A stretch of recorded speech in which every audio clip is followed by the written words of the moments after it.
हमले पर अब पाकिस्तान के प्रधानमंत्री इमरान खान का बयान आ गया है, जो आईएसआईएस का मोहरा है। और आईएसआईएस ने मोहरा बनाकर जिसे प्रधानमंत्री बनाया था नवाज शरीफ को हटाकर, वो अब पुलवामा हमले पर अपना बयान दे रहा है। और प्रधानमंत्री नरेंद्र मोदी की चेतावनी के बाद इमरान खान पूरी तरह से डरे हुए हैं। आज उन्होंने पुलवामा हमले पर अपना पहला बयान दे दिया है और मीडिया के सामने आकर उन्होंने भारत को ये जवाब देने के लिए आईएसआईएस ने जिस तरीके से उनको कहा कि भारत से बातचीत करने के लिए किसी तरीके से मना ले, और उन्होंने जो मीडिया के सामने बयान रखा कि कश्मीरी जो युवक हैं आज वो डरे हुए नहीं हैं, वो इस कदर से आगे बढ़ रहे हैं कि उन्हें आज़ादी चाहिए। और उन्होंने साफ कह दिया है कि कश्मीर के लोगों की जो मांग है वो आज़ादी है, और पाकिस्तान पूरी तरीके से बेनकाब हो गया है। एक तरफ वो आतंकवादी वहाँ कश्मीर में भेज रहा है और दूसरी तरफ से कश्मीर में आज़ादी की मांग कर रहा है। तो पाकिस्तान डरा हुआ है और उन्होंने भारत सरकार की अगली कार्रवाई से खौफ में आते हुए पाकिस्तान आज मीडिया के सामने आकर कह रहा है कि वो भारत सरकार इस पर सबूत दे। पुलवामा हमले में जो भारत आरोप लगा रहा है कि पाकिस्तान ने हमला किया है, उस पर अगर कोई सबूत भारत देता है तो पाकिस्तान उसके खिलाफ कार्रवाई करेगा। लेकिन भारत को अब पाकिस्तान के किसी भी बहकावे में नहीं आना चाहिए और अब पाकिस्तान को वो जवाब मिलना चाहिए जिसके लिए पाकिस्तान हकदार है। और जो पाकिस्तान ने गुस्ताखी की है भारत के सैनिकों पर हमले करने की, ये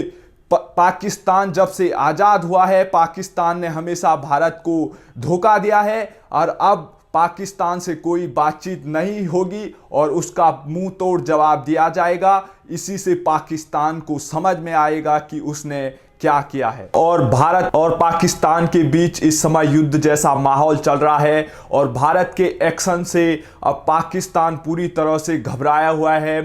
प्रधानमंत्री नरेंद्र मोदी ने पाकिस्तान को कड़ी चेतावनी देते हुए कहा था कि पाकिस्तान ने जो पुलवामा में जो पाकिस्तान के आतंकियों ने भारत के सैनिकों पर जो हमला किया है, जो कायरतापूर्ण हमला किया है, उसका बदला पाकिस्तान से लेकर रहेंगे। और पाकिस्तान को इस बार ऐसा दर्द देंगे कि पाकिस्तान को इसकी भारी कीमत चुकानी पड़ेगी, और जिसके बाद से पाकिस्तान पूरा डरा हुआ है। पाकिस्तान जिसके बाद यूएन की शरण में चले गया है, और पाकिस्तान के विदेश मंत्री शाह महमूद कुरैशी ने यूनाइटेड नेशन में अपनी गुहार लगाई है कि भारत इस समय पाकिस्तान के खिलाफ दबाव बना रहा है और पाकिस्तान के खिलाफ जो युद्ध का माहौल बना रहा है, और पाकिस्तान इससे घबराया हुआ है और पाकिस्तान को डर है कि भारत उसके खिलाफ कड़ी कार्रवाई कर सकता है, उसके आतंकी कैंपों को नष्ट कर सकता है और पाकिस्तान को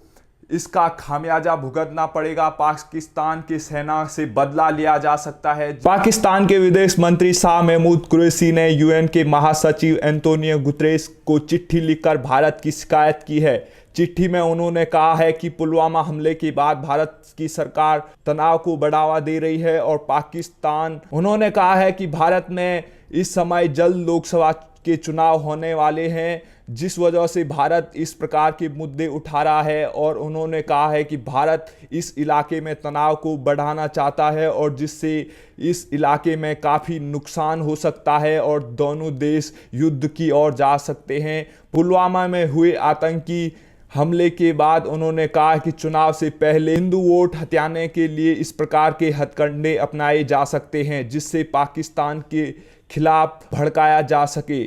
उन्होंने कहा है कि अगर हमले में पाकिस्तान का कोई संबंध है तो भारत को इसके सबूत देने चाहिए, हम उसकी निष्पक्षता से जांच कराएंगे। उन्होंने कहा है कि यूएन को एक्शन लेते हुए कहना चाहिए कि ऐसे तनाव को रोका जाए। तो पाकिस्तान भारत के अगले कदम से डरा हुआ है कि भारत उसके खिलाफ अब अगला क्या कदम उठाएगा, जिसकी वजह से पाकिस्तान का पूरा मीडिया और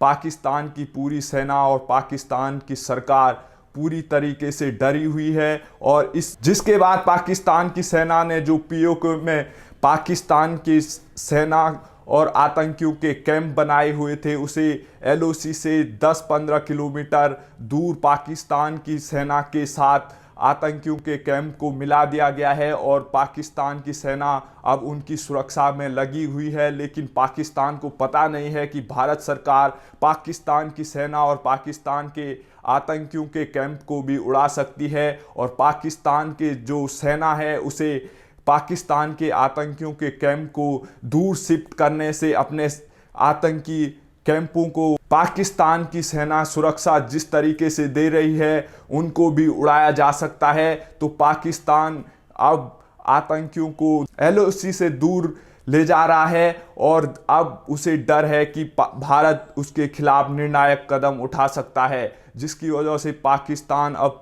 तैयारी करने में जुट गया है। आपको बता दें, जो पाकिस्तान के जिहादी आतंकवादियों ने भारत के CRPF के काफिले पर जो पाकिस्तान के जिहादी आतंकवादियों ने जो हमला किया था उसमें भारत के 45 जवान शहीद हो गए थे, जिसके बाद भारत ने उन आतंकवादियों को 100 घंटे के अंदर ढूंढ कर निकाल कर पाकिस्तान के भेजे हुए आतंकियों और ISIS द्वारा निर्देश दिए गए जिन आतंकियों को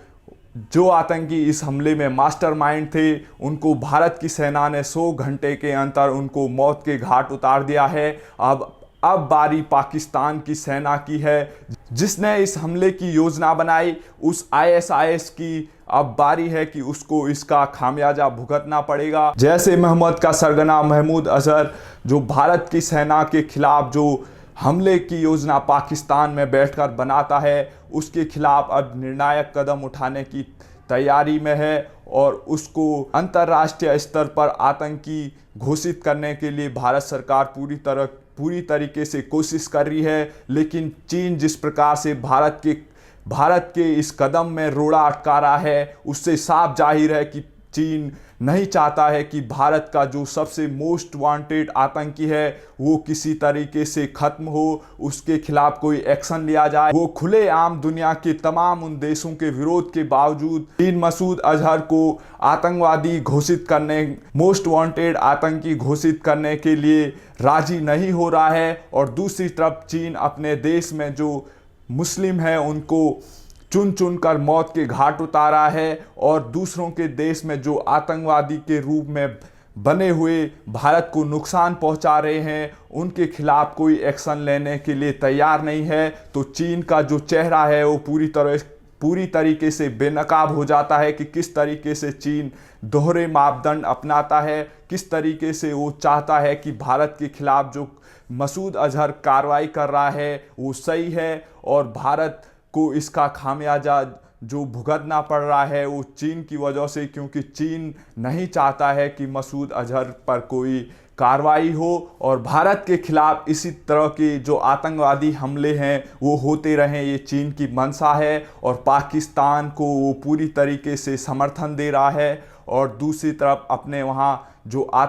जो मुस्लिम है उनके खिलाफ वो पूरी तरीके से उन्हें कुचलने का प्रयास कर रहा है, उन्हें जेलों में डाल रहा है और वहाँ पर चीन में किसी भी प्रकार का मानवाधिकार नहीं है। और दूसरी तरफ पाकिस्तान जिस तरीके से बलूचिस्तान में पूरी तरीके से वहाँ के लोगों को ख़त्म करने का प्रयास कर रहा है, उनकी आवाज़ को दबाने का प्रयास कर रहा है और उनको बम और बंदूकों से उड़ाया जा रहा है। तो पाकिस्तान पूरी तरीके से अब दुनिया से अलग थलग करने के लिए प्रधानमंत्री नरेंद्र मोदी ने कहा है कि उनको पूरी दुनिया से अलग थलग कर देंगे। इसीलिए भारत सरकार अब ईरान से भी दोस्ती कर रही है और ईरान को पाकिस्तान के खिलाफ कार्रवाई करने के लिए तैयार कर रही है। और ईरान भी चाहता है कि पाकिस्तान जो उसके देश में आतंकवादी और जिहादी आतंकवादियों से उसके देश को नुकसान पहुंचा रहा है, उसका खामियाजा उसे भुगतना पड़ेगा। ये ईरान ने चेतावनी दी थी और उन्होंने कहा था कि अब पाकिस्तान के खिलाफ कड़े कदम उठाने का समय आ गया है और पाकिस्तान को इसका खामियाजा भुगतना पड़ेगा जो पाकिस्तान ने उसके सैनिकों को मौत के घाट उतारा था। और